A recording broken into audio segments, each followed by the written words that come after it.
Hello বন্ধুরা, দেখো সকাল সকাল বেরিয়ে পড়েছি, মায়ের সাথে বাজারে যাচ্ছি।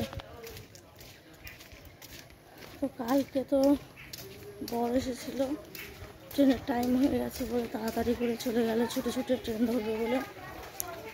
তো আমি আর মা বেরিয়ে পড়েছি, বাজারে যাব। তো বাজারে গিয়ে তোমাদের সাথে দেখা করে নিচ্ছি। তো দেখো আমরা এখন বাজারে চলে এসেছি। বাজারে এসে কিন্তু প্রথমে আমরা মাংসটা নিয়ে নেব। মাংসটা নিয়ে আমরা চলে এসেছি হচ্ছে কি মাছ বাজারে। তো দেখো এখানে অনেক ধরনের মাছ আছে।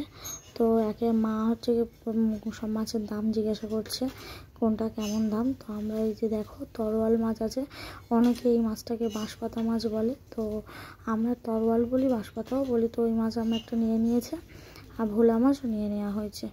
আর দেখো নিয়ে আর ভিডিও করতে পারিনি, এত রোদ গরম। তো সেই জন্য বাড়িতে চলে এসেছি। এসে আর ভিডিওটা তো শেষ করতে হবে, তো সেই জন্য এসে বসে পড়েছি ভিডিওটা নিয়ে। তো আমি এখানে ভিডিও করছিলাম, মা ভাবছে মাকে ভিডিওতে নিয়ে নিচ্ছি, সেই জন্য মা বকছিল। আমি বললাম যে না না, তোমাকে ভিডিওতে নিচ্ছি না। তো সেটাই হচ্ছে মাকে বলছিলাম আর কি। তো ভিডিওটা যদি ভালো লেগে থাকে অবশ্যই লাইক, কমেন্ট, শেয়ার অ্যান্ড পেজটাকে ফলো করে দিও। আর আমার পেজে যারা নতুন, তারা হচ্ছে গিয়ে ফলো করতে ভুলো না। আর দেখো সকালে টিফিন করছি, আগের দিন বর এসেছিলো বলে লুচি করেছিলাম। তো সেই লুচি তরকারি অল্প ছিল, তো আমরা এখানে লুচি তরকারিটা খেয়ে নিই। তোমরা ভিডিওটা দেখে নিয়ে ভিডিওটা শেষ করলাম, ভিডিওটা এখানেই শেষ করছি।